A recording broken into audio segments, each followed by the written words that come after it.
Hey guys, Generation here. So we were almost able to get in a full set with this team, okay, with the Galvantula team. Of course, we're featuring Galvantula. That's the Pokemon we're going with. I promised you guys that we'd do this.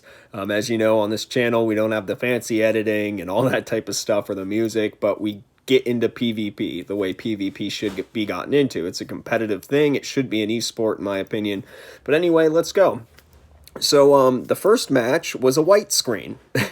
Literally the first match I did when I started this set, I was like, all right, let's go, let's do this, let's get a full one, not all hobbled together like the last one where I had to do one match an hour apart.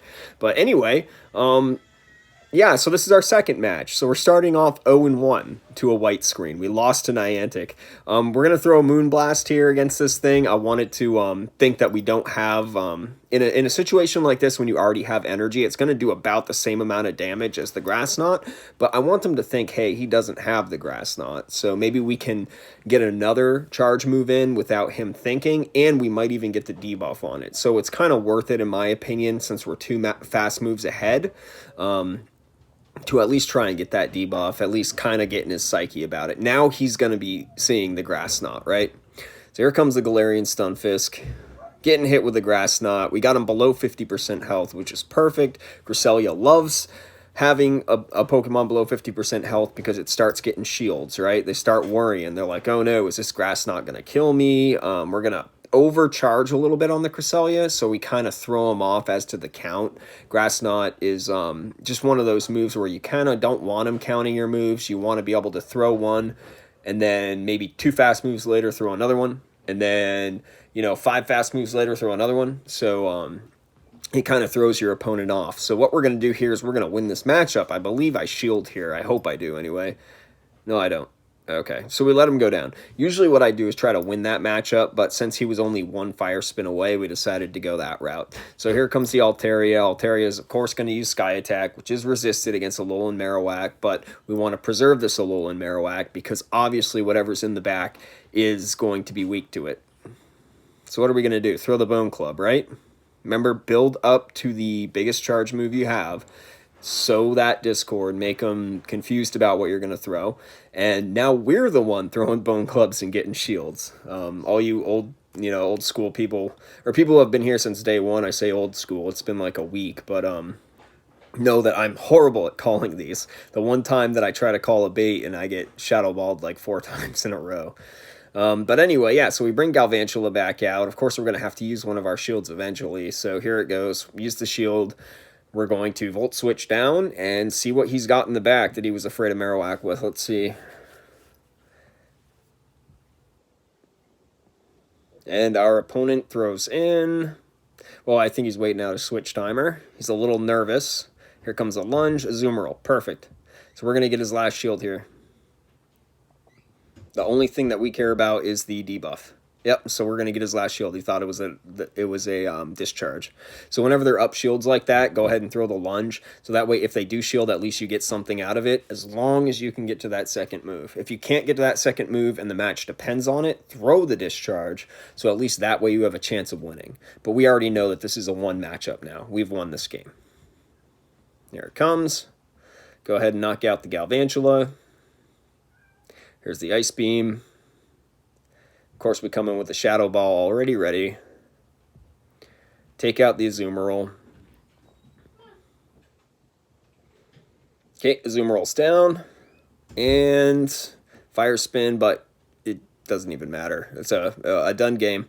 So, good match to my opponent. We learned a lot about the matchups there. Once again, knowing your matchups is important. Whatever Pokemon you use, go on pvpoke.com. Check out what their matchups are against the most common Pokemon being used so that you know when you can win and when you can't. Even when you win the lead sometimes, you want to swap. It's kind of weird, but you'll see in this set why we do that. So Galvantula out into Skarmory. Cool. We're going to be doing a lot of quick move damage to this Skarmory. Let's see. Yeah, look at those Volt Switches. So much damage. So much damage on the Skarmory. Now we throw the lunge because he can't get to a Sky Attack yet. And then guess what we're going to do? This is why you have safe swaps in this game. This is why you want to have a very powerful safe swap in this game. Come on, and now I was trying to switch, and I should have switched, but I'm sitting there clicking, clicking, clicking, switch, switch, switch, switch, and it just doesn't work. It's frustrating sometimes, but that's just the state now of the game. So I just throw another discharge because I'm like, well, you know what? There's nothing I can do about it. I even missed a bubble. I was so upset. I was like, man, this is getting frustrating. But he lets a discharge through, which is smart. Lets a discharge through on the Medicham. He doesn't want to burn his last shield. We're almost at that lunge. With that Volt Switch that we snuck through, we would have been at that lunge, but we're just going to go ahead and let it go through. It ends up being a power-up punch, not a dynamic punch, because he wasn't at the quick move energy up to use a dynamic punch. So here we go. We're going to throw the lunge and see if we get his last shield or not. Okay, he doesn't shield. So he's back with a Skarmory. And can we get off that discharge? Oh, man, that was so close. So close to knocking out that Skarmory. And that's okay, though, because in the back we have a Alolan Marowak coming in to save the day. Here comes a Sky Attack. Do we want to preserve the Marowak's health, or do we want to rely on the Cresselia? Because we still have an entire, whole grown Cresselia back there ready to go. There's the Azumarill. We really want to get off that Shadow Ball. Come on. Are we going to get the shield or no? He might be thinking this is a Bone Club, but I built up to the Shadow Ball because perfect. See, he thought it was a Bone Club.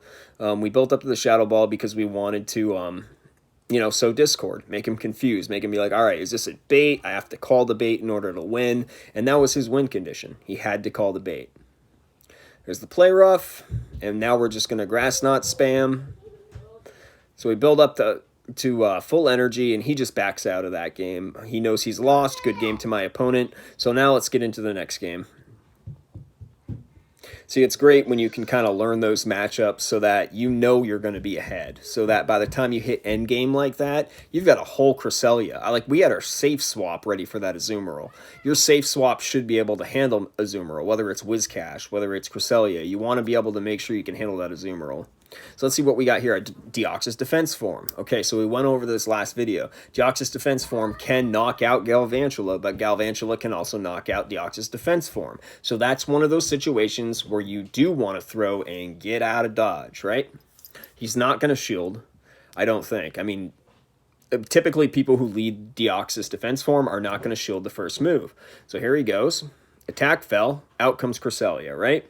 It's not very effective, but we don't care. That's not the point. We brought out the Galarian Stunfisk.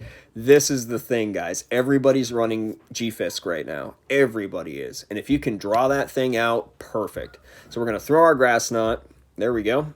See, in this case, we already had the Cresselia out, so when he brought it out, we didn't want to throw that Moon Blast and, potentially hope for the debuff. We wanted to get that Grass Knot out right away because that kind of throws off their count, in my opinion. And here comes another Grass Knot right away anyway, because we already had those two build-up quick moves to the first Grass Knot. So he's kind of questioning what's going on right now. So we throw another Grass Knot. Here it goes. What's he going to throw? Probably a Rock Slide. Yeah, that's another Rock Slide. I should have known that, right? I shield it. It could have. I think it was one off an Earthquake. I really think it was one off an Earthquake. So we're going to build up a little bit of extra energy, and we're going to throw that Grass Knot. Here it comes. Let's see if we can get him to use his shield or not. There's the Grass Knot. He uses his shield. Perfect. So I guess he didn't really pay attention to how much damage it does. This could be an Earthquake. So I'm sitting here like, that could be an Earthquake. Dang, but I got to take it, right? We got to take that 30% damage. It's another Rock Slide. So I think he kind of messed up the calculations on how much damage it was going to do at that point in time. That's all. It happens to all of us. I do it all the time. We get a second shield, which is crazy, right? Okay, going to let this one go through. I think he's trying to get our last shield. I think he really is relying on something in the back here. He's trying to get our shield really bad. So I think he was really relying on something in the back. Something with big damage. See, I really just don't remember. Let's see here. We got the Grass Knot coming out. Hit it with the Grass Knot, and it's down. Okay, we got an Azumarill. Cool. So we know how to handle this Azumarill with the Galvantula and the Marowak, right? Gonna come in here. He has no shields. We're gonna discharge away. It should be an Ice Beam. Yeah, this was really quick. There's the Ice Beam. There's a discharge. And I don't know if we want to get a little bit of extra energy here, but I think what we should do is swap out into the Marowak. Let's see what we... 1, 2... Yep, right now.